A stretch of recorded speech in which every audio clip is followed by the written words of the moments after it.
Have you ever finished an LSAT reading passage and realized you have no idea what you just read? Like, you hit the end of the paragraph, your eyes worked perfectly fine, but your brain is a total blank screen. You scroll back up, you reread the same lines, and somehow they make less sense the second time. And if that sounds familiar, you're not broken, you're not bad at reading, you're just reading the LSAT the wrong way. Because the truth is, you don't need to read faster to score higher. You just need to read differently. And here's the secret. Every 170 plus LSAT scorer I've coached actually reads slower. They're not speed reading, they are reading for structure.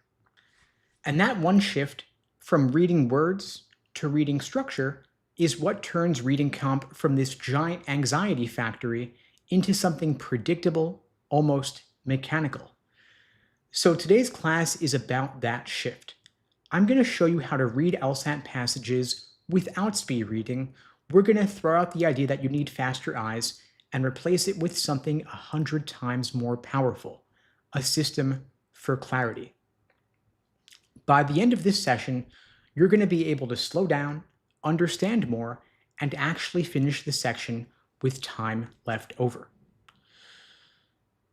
You're going to have a repeatable system that makes any LSAT passage feel organized, calm, and predictable. You're going to walk away with 4 things you can use today. First, a simple reading lens that turns walls of text into a clean map. We're going to label each paragraph in 1 or 2 words, setup, conflict, and resolution, so you always know where you are and why it matters. Second, you're going to get a main point method you can do in under 20 seconds. It's 1 sentence, plain English, no fluff. If your answer doesn't match that sentence, it's gone. Number 3, I'm going to share with you a question order that front loads the wins. We'll do global questions first, like main idea, purpose, attitude, organization. Then we're going to zoom in for the details only when needed. No more jumping around the passage hoping something sticks. Number 4, I'm going to give you a timing split that doesn't require speed reading. You'll read roughly 3 to 4 minutes to build up the map, 4 to 6 minutes to answer questions, because this timing scheme is flexible, and I'll show you how to adjust it for harder passages without panicking. Now, here's what that means in real life. No more finishing a paragraph and thinking to yourself, wait, what did I just read? No more rereading the whole passage because you missed one pivot word, and no more getting fooled by choices that are technically true, but totally off the author's point. Now, before we dive in, I want you to take a second and rate your own current reading comp confidence on a scale of 1 to 10 in the chat. 1 means reading comp is my arch nemesis, it wins every time. 10 means I own reading comp. Be honest here, there's no judgment. I just want a baseline so you can see the change by the end. Now, here's the outcome I want for you by the end. You're going to know exactly what to look for, when to slow down, and what to ignore. You'll feel calmer when reading, faster when answering, and you'll finish with fewer rereads and more points.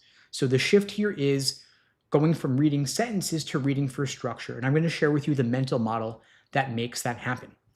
The big idea that flips reading comp on its head is to stop reading sentences and start reading structure. What does that mean in plain English? It means instead of trying to understand everything as you go, you're going to track how the passage is built, what each paragraph is doing, where the argument turns, and where the author finally lands. If you can see the skeleton, you don't need to memorize the surface. Think of it like you're walking into a house. Most students look at the paint color and the couch and the art on the wall, but top scorers look for the blueprint, meaning the floor plan. When you know the floor plan, you never get lost. And so here's the lens we're going to use from now on. It's simple and it's fast. First is the role of the paragraph. Every paragraph has a job: setup, conflict, or resolution. Setup gives the background or the problem. Conflict introduces debate, a counter view, or a tension. And a resolution proposes a fix, a synthesis, or the author's take. Second, you've got anchor points. Because you don't need every sentence, you just need the anchors. These are topic sentences that announce a role, pivot words like however, but, yet, and although, which flip the meaning. You have the thesis or the claim, what the author actually believes, and you have the wrap-up line that tells you exactly why the passage exists. Then you have the author's stance. Is the author for it, against it, or is it just complicated? You want to listen for tone words because a tiny word like unfortunately can reveal the author's stance. Then you've got a one-sentence map. After each paragraph, you say one quick label out loud in your head, like paragraph 1 is the setup, paragraph 2 is the conflict, and paragraph 3 is the resolution. Then at the end, you draft a one-sentence main point in normal human language. That is the structure. So for example, let's say you had a passage where they said, many historians view the painter's late period as a decline, but recent archival work suggests those pieces were deliberate experiments that anticipated modernism. Critics often cite the uneven brushwork as evidence. However, the newly found letters describe a purposeful attempt to disrupt realism. In light of this, the late period should be reassessed as a turning point rather than a retreat. There were a couple of pivot words in that passage. We had the word but, we had the word however, and we had the phrase in light of this. Those all signal a shift and a conclusion. So you had the first sentence was the conflict, old view versus new evidence. Second sentence was support for the new view. And the third sentence was a resolution or the author's take. Now, we don't need to memorize names, dates, or trivia here. We're just grabbing the architecture, the debate, and the author's conclusion. That's what the questions would ask you about. So your new rule of thumb here is, if you can't name the paragraph's job in 1 to 3 words, you don't understand it yet. So don't keep reading. Slow down, find the anchor, label the role, then continue. And ironically, the slow labeling up front makes you faster overall because you stop rereading and you stop fighting trick answers. So we're looking for the role, the anchors, the author's stance, and a one-sentence map. That is the blueprint. Now, the big enemy in reading comp is not the passage, but it's your training in school up to this point, because school reading is awesome for essays and textbooks, but it's terrible for the LSAT. School reading tells you to read every sentence carefully, underline a bunch, and try to memorize everything.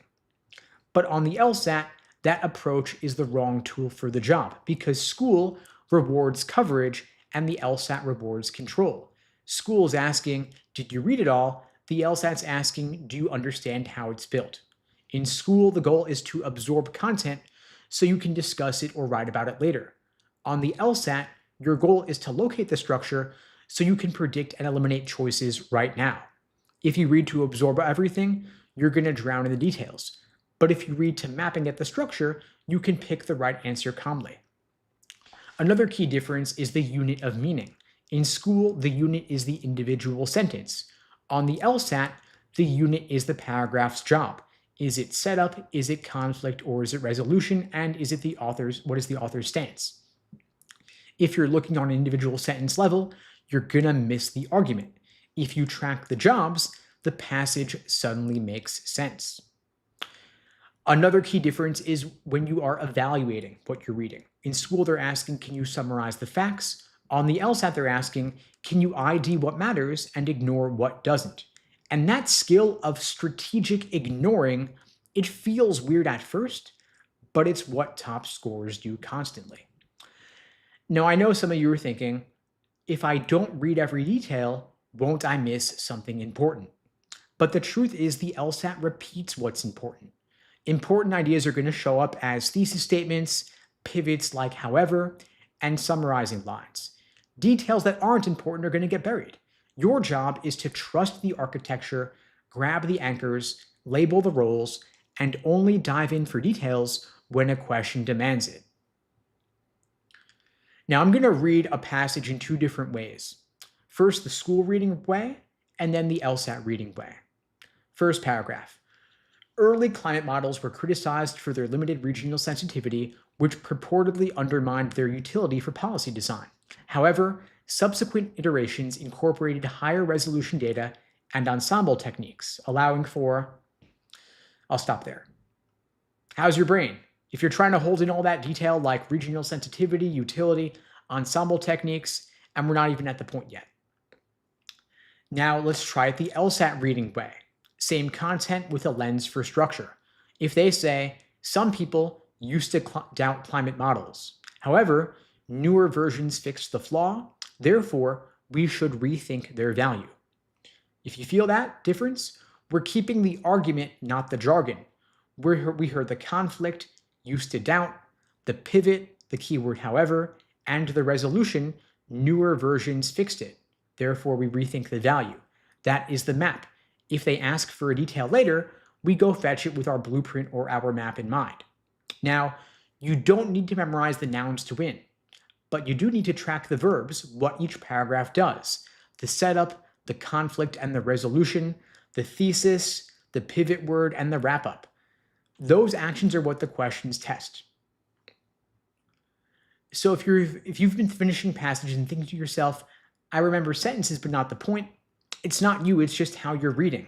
School reading built a strong muscle that is pulling the wrong way here, and we've got to retrain it. 2 simple rules for you on this. If you can't name the paragraph's job in 1 or 3 words, you don't understand it yet. So don't keep going, find the pivot, label the role, and then continue. And second, if a detail feels heavy, give it a return ticket, meaning you mark it mentally and you move on. If a question needs it, you're going to come back with purpose instead of panicking. So now I'm going to give you the 3 jobs of a paragraph: the setup, the conflict, and the conclusion. Every paragraph has 1 job. Setup is the background, the context, or a problem statement. It's the author saying, here's the world we're in, or here is the issue on the table. It's going to sound neutral. They're giving definitions, the background, the history, like for example, they'll say, for decades, or researchers have long believed, or recently. And so what you do is you get oriented and you write a 1-word purpose in your head, like context or problem. The second job is conflict. There's tension, a debate, a counter view shows up, or the author pivots away from the status quo. Pivot words like however, but, yet, although, nevertheless, still, or despite, or a new camp enters, like saying some scholars argue, or critics claim, or this view has been challenged. And so what you do is you perk up. You label it debate or counter, and your brain should go, okay, now we're getting somewhere. Now, the third job is the resolution. This is where the author proposes a take, a synthesis, or a fix. Sometimes it's subtle, but it's there. So they're going to say, therefore, thus, this suggests, in light of this, the best explanation accordingly. And you're also going to hear tone words like unfortunately, promising, or misguided. And so what you want to do is you capture the author's stance in plain English, 1 short sentence. The author thinks X because Y. That is the entire game: setup, conflict, resolution. Now here are 2 quick spotting tricks you can use immediately. First is the topic sentence test. The first 1 or 2 lines of a paragraph usually advertise the job. If the opener feels neutral and scene setting, you want to think setup. If it picks a fight or introduces doubt, think conflict. If it sounds like a conclusion or a prescription, think resolution. Also, verbs are more important than nouns. Heavy nouns like jurisprudence, typology, ensemble technique, those are going to pull you down. The jobs are being carried by verbs, so focus on the verbs like argue, challenge, propose, or conclude. You want to track verbs and pivots, not the weight of the vocabulary. Now, here's what this does for you in the questions. Organization and structure questions become easy because you've already labeled the flow. The main point becomes your resolution sentence, and purpose becomes your setup resolution combo, which is why the passage needed to be written. And function questions become easy because you can say, oh, that sentence lives in a conflict paragraph. It is supplying a counterexample. Now I'm going to share with you the 5 essential labels. They are thesis, evidence, counterpoint, author's view, and purpose. These are the functions of specific portions of the passage. The thesis is the claim the author wants you to accept. In many passages, it lives in the resolution paragraph or near the end, and sometimes it's foreshadowed earlier. They're going to say, therefore, thus, this suggests, or we should. And so what you want to do is capture it in 1 sentence, with normal language, no jargon, no quotes. For example, the author says, the decline period was actually innovative. Then you have the evidence. These are the reasons, the examples, or the data supporting the thesis. Your clue that you're dealing with evidence would be words like, for example, as shown by, or specific quotations from sources. They're going to give you numbers, they're going to give you studies. And you're going to label this as E for evidence and keep moving. You don't want to get bogged down or stuck. Then you've got counterpoints. These are opposing views or critiques of the author's position, or an old conventional view the author is going to overturn. They're going to say, some scholars argue, or critics claim, or a common objection is, blah, blah, blah. And so you tag it as C for counterpoint, and you listen for how the author answers it later. Then you have the author's view. This is the stance and the tone. Could be positive, could be negative, could be nuanced. It could appear in little words like unfortunately, promising, misguided, overlooked, or elegant. And it matters because attitude and purpose questions hinge on the author's attitude. So you want to summarize it in one adjective like approving, skeptical, cautious, or admiring. Then you've got purpose questions. This is the why of the passage. Why did the author write this? Did they want to correct a misconception or propose a newer model or reframe of a debate? And this often will come at the very end, or it's implied by the transition from conflict to resolution. And so in one phrase, you summarize it like they want to reassess X, propose Y, or clarify Z.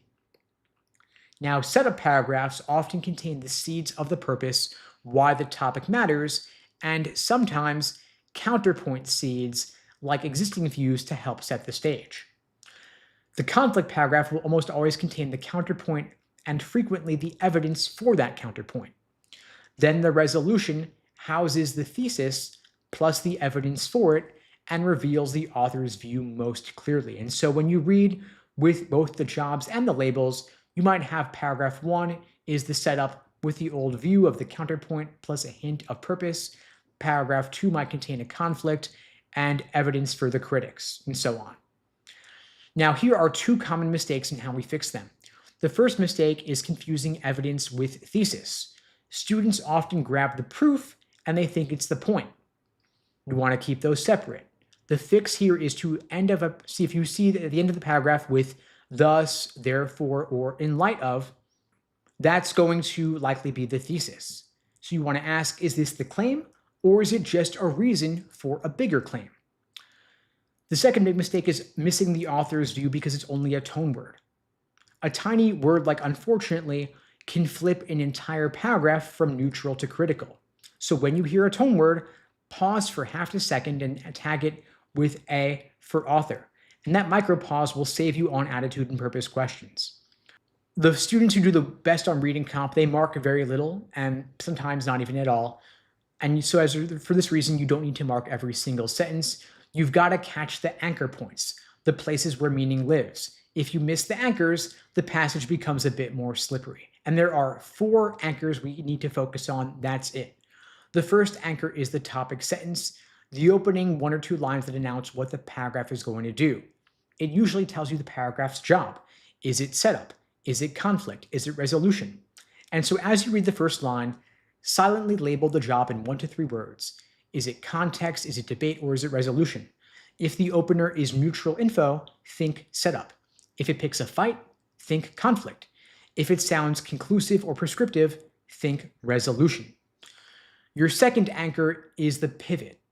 Words like however, but, yet, although, nevertheless, still, despite, in contrast, or on the other hand. And pivots flip meaning. Before the pivot is the old direction. After the pivot is the new direction, and this is often the author's real take. And so when you hear a pivot, slow down for 2 seconds and ask, what changed? Tag it C if it introduces a counter view, or move toward a T or an A if it reveals the author's stance. Then third, you have your thesis markers. Words like therefore, thus, so, it suggests, it follows that, accordingly, we should, I argue, the best explanation is, because these are all claims the author wants you to take home. So you want to translate the sentence into plain English in your head. One sentence with no jargon, That is your main point prototype. And if you see a chain like evidence, pivot, and then a thesis, you've just hit the core of the passage. Then your fourth anchor is the wrap-up or the purpose lines, which is telling you why this exists. They'll say things like, in light of this, or consequently we should reconsider. That is revealing the purpose of the passage, why the author wrote the piece at all. So you tag the reason why in one phrase like reframe Y, propose X, or correct Z. Now, the students who mark the least tend to do the best. The goal is not to make a pretty page full of notes, it's to make a useful map you can use to answer questions fast. You can do this mentally or with tiny notes, but either way, keeping it minimal, just enough to lock in the anchors so your brain doesn't drift. And when you're solving the questions, global followed by local. Most students do the reverse. They get into tiny little details and lines, and then they lose the plot. But I want you to start off by getting the plot, then using it to find the right lines. When I say global, I mean building the map, finding out the job of each paragraph. Is it setup, conflict, or resolution? What are the anchors? The topic sentence, the pivots, the thesis, the purpose, and the author's stance. This is your 30,000-foot view. Then the local is zooming into specific lines when a question asks for them. The definitions, the examples, the dates, the weird jargon, or a particular claim inside a paragraph.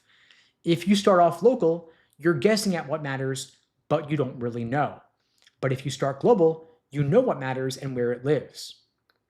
Now here's the flow I want you to run on every passage. First, you have your global pass in 3 minutes.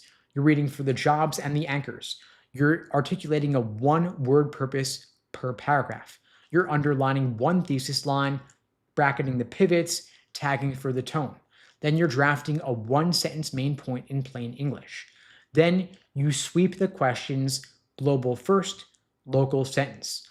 Global questions are like main idea, primary purpose, passage organization, best title, tone, author's attitude. Then you're hitting the local and detail questions and finally saving the inference ones for last. When you're solving local questions, you do local retrieval, meaning you're going right to the specific paragraph instantly because you labeled it, you're reading a few lines around the target, and you're reattaching the detail to the paragraph's job and the author's stance. Then you're going to choose the answer that fits both the line and the map. And notice that none of this requires speed reading. It just requires the proper sequence. And there are 3 reasons this works so well. First, wrong answers are often globally wrong. They contradict the author's stance, they exaggerate the scope, or they flip the main point. Your map kills them before you even check the specific line. The second big reason is that locals become fast when you already know the neighborhood. If they're asking you, where would a counterexample live, you know it's in the conflict paragraph. And the third big reason is there are no more panic rereads. You stop rereading the whole passage to answer one micro question because your map tells you exactly where to look. Now let's talk about how 170 plus scorers actually think on LSAT Reading Comp. It's a mental loop they run over and over. They predict, they label, they ignore, and they confirm. That loop keeps them calm. The first mindset rule is you assume structure until proven otherwise. Top scorers expect a setup, a conflict, followed by resolution. They're not surprised by pivots, they're waiting for them. Internal dialogue sounds like, okay, paragraph 1 is probably context. When's the fight and where's the turn? The second mindset rule is you name it or you don't move on. In other words, if you can't name the paragraph's job in 1 to 3 words, you do not plow ahead. You slow down for 10 seconds, you find the pivot or the thesis, and you label it. If you're fuzzy on paragraph 2, you rewind one line, you see the word however, and so you know that's the conflict, and you move on. The third mindset rule is details get a return ticket, meaning you flag it and you come back when you need to. Dates and names are not the point. You'd come back later. Fourth mindset rule is that tone is a compass. Tiny words like unfortunately, promising, or misguided tell you where the author lives. Top scorers use the tone to nuke answers that are globally wrong. If the tone is cautiously positive, any answer saying it's harsh criticism you knock it out. And the fifth mindset rule is you want to pick the answer that fits both the line and the map. In other words, if an answer fits the line but violates the author's stance or a passage scope, it's wrong. And if it matches the tone but misreads the actual sentence, it's wrong. And this is the shift that changes everything. You stop hoping you feel the right answer and you start proving choices wrong based on your map, based on your blueprint. This is a repeatable process regardless of the topic. Now let's talk about skeletons. You ask yourself 3 questions and that's it. And you keep these looping in the background as you read the passage. What's the point? What's the problem? And how does the author resolve it? You run this in your head every 30 seconds as you read. You just ask these questions over and over. What's the point? Is the claim the author wants you to take home. That is your main point prototype. You usually hear it near the end or right after the strongest evidence. You listen for words like thus, therefore, this suggests, the best explanation. And so when you hear this, you translate to human in one sentence. Author says X because Y, that is it. The second question is, who disagrees or what is the problem? Every good passage has tension, either a rival camp, a misconception, or a gap in the old model.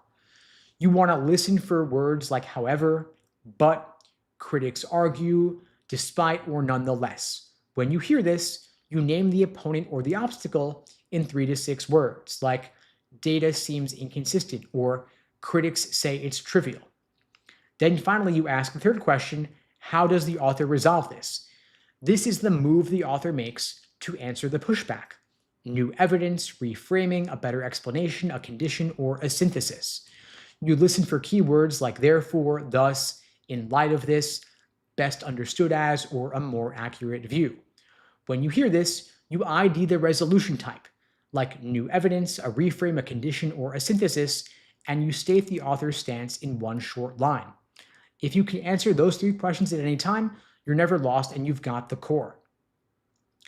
Now, the quiet boss of reading comp is the author's voice and their bias, because on the LSAT, the author rarely shouts their opinion, they whisper it. But if you can hear those whispers, you can crush attitude, purpose, and a ton of main point traps. The idea in plain English is that you don't need to decode every single sentence.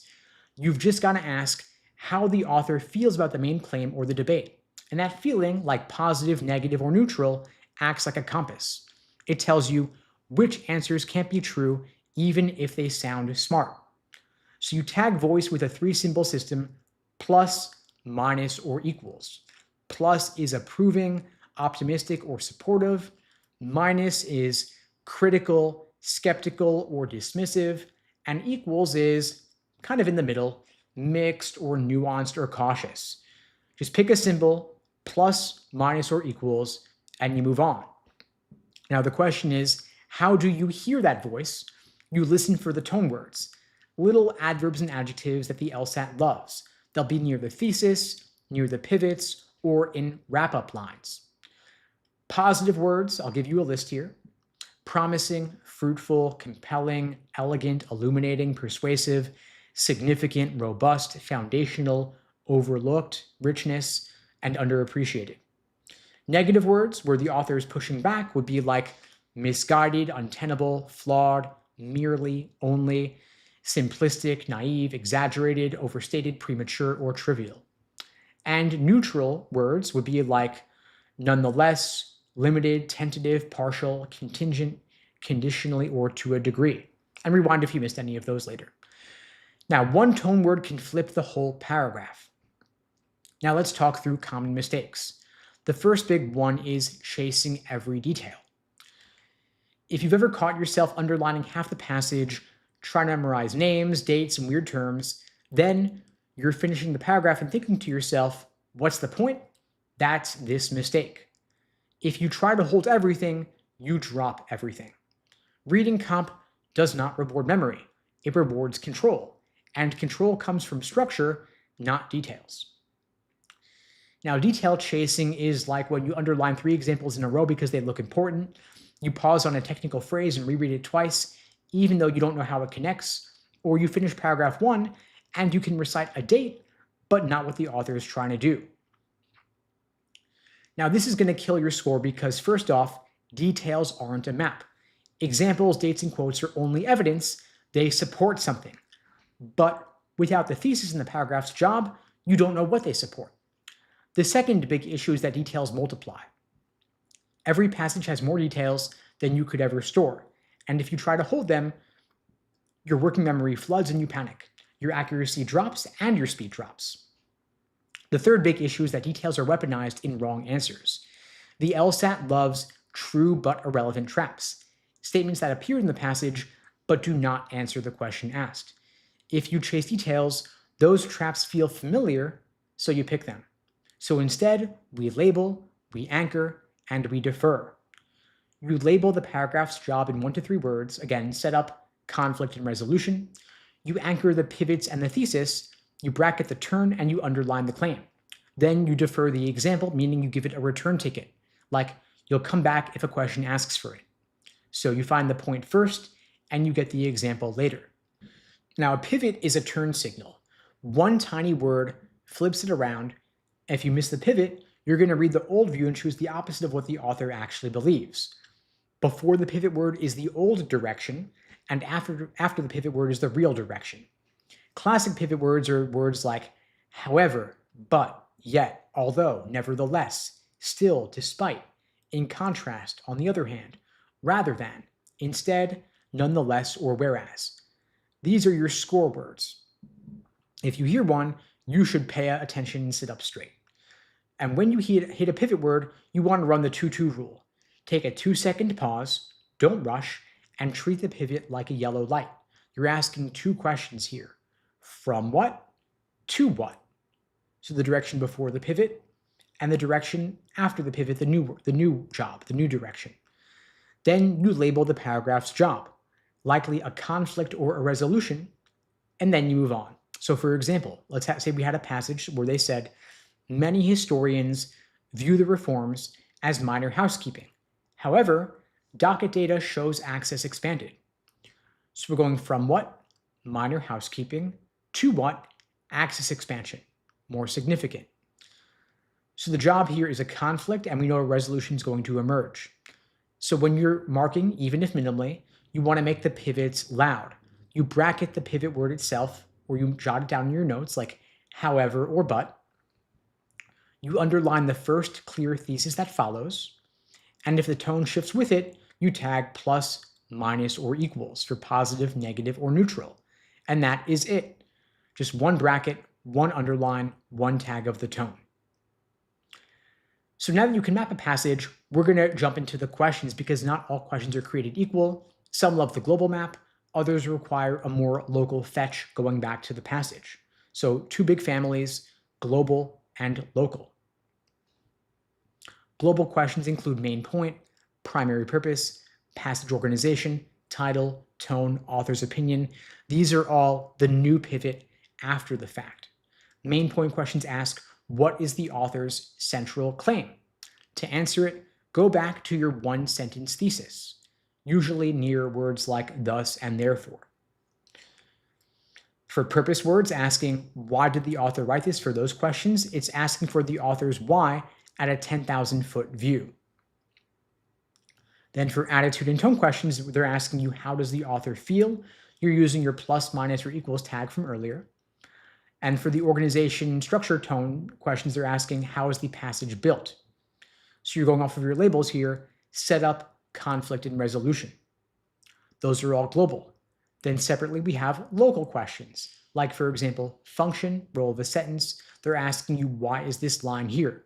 You want to ID the paragraph's job first, then name the line's job. For example, they are conceding, they are qualifying, they are concluding, they are providing an example, they are introducing a counterpoint. When you have detail or specific reference questions, they're asking, what does X say or what does X mean? You're looking 2 lines above, then the target line, maybe 1 or 2 lines below, and you translate into regular English. They're asking you essentially, what does the line mean in this paragraph's job? Then you have your inference questions asking, what overall must be true? You're looking for the safest answer that follows from the map or the blueprint. You're not leaping beyond the scope of the passage. If they're asking you for an analogy or what is most similar, they're looking for which scenario mirrors the logic of this passage or this paragraph. You want to reduce the relevant structure to a template. For example, old view, new evidence, a reframe or a problem, a method, and followed by the result.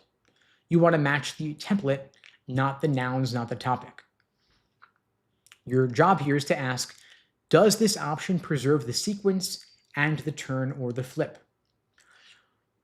So overall, we read the passage in about 3 minutes. We're mapping for the structure, the skeleton. Then we're passing through global questions first, local second. Global would be main point, purpose, attitude, and organization. Second pass, we're doing local questions like function, detail, inference, analogy, and maybe comparative ones if it's a dual passage. Now let's talk about main point questions. You're finding the last turn, meaning the final pivot or the shift. You're grabbing the claim right after it, the thesis marker like thus, therefore, this suggests, or we should. We are translating to human in one sentence, like author says X because Y. Then we are trimming the fat. We are removing examples, numbers, and proper nouns, keeping only the main idea. That is the entire method. That's main point in a nutshell. So to find the last turn, most passages go from setup to conflict to resolution. The last pivot with the word however, nonetheless, or yet usually hands the mic to the author. So your question is again, where is the last turn? Then we grab the claim. Right after the turn, we listen for thesis markers like therefore, thus, this suggests, accordingly, best understood as, or we should. That sentence or two would be your main point source.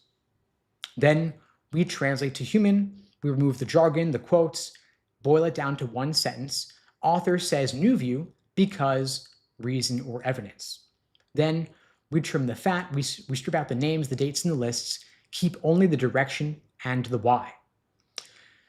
So some templates for main point questions. First is the reframe. Old view says X, but new evidence shows Y. Therefore, the subject is best understood as Z. Second template is solving a problem. Like, there's a problem or a gap in X, the author proposes Y as the better explanation or approach. And third, we have the scope correction template. People think it's only about X, actually it has broader or narrow impact on Y. So you pick the main point template that fits, and you fill in the blanks in plain English. Now there's a mix-up that often costs people points. It's purpose versus main point. These two types sound similar, but they are not the same thing. If you keep them separate, you're going to nuke 2 traps per passage at minimum. Main point is the what, and the purpose is the why. In other words, the main point is the author's claim about the subject, and the purpose is the author's reason for writing the passage. So if they're asking, what is the author ultimately arguing, you answer main point. But if they're asking, why did the author bother to write this at all, you're answering with purpose. Different questions and different answers. Main point usually shows up after the last pivot, right around thus, therefore, this suggests, or we should. Purpose is in the wrap-up or is implied by the movement of the passage. You're looking for phrases like accordingly, this reevaluates or clarifies or proposes. So main point is the destination and purpose is why you took the trip. Now here are a couple of purpose verbs. We have reassess, reevaluate, propose, clarify, correct, or synthesize. When you see an answer like to compare histogram bins across datasets, that is more like method. Purpose is more bigger picture, like to reassess or to synthesize or to clarify. Now we have organization questions, which are like asking for the X-ray of the passage. And these are often the easiest points in reading comp, if you've labeled the passage while you were reading. They're asking you, how is this thing built? If you can name each paragraph's job in 1 to 3 words, you can answer any organization question without rereading the whole passage. Setup is the context, the background, the problem statement, or the old view. Conflict is the pushback, the rival camp, the doubt, the however, And the resolution is the author's claim, the reframe, the synthesis, and the thus or therefore. Now, almost every correct organization answer is like a summary of the structure. So you want to listen for wording like introduces a commonly held view, presents evidence against it, and proposes a revised account, or provides historical context, raises an objection, and resolves it by reframing the issue, or states a problem, evaluates prior approaches, and advocates a new explanation. Wrong answers will swap conflict and resolution, mistake evidence for conclusion or example for thesis, or add in a fourth step that never happened. And so you want to be conscious of these common pitfalls.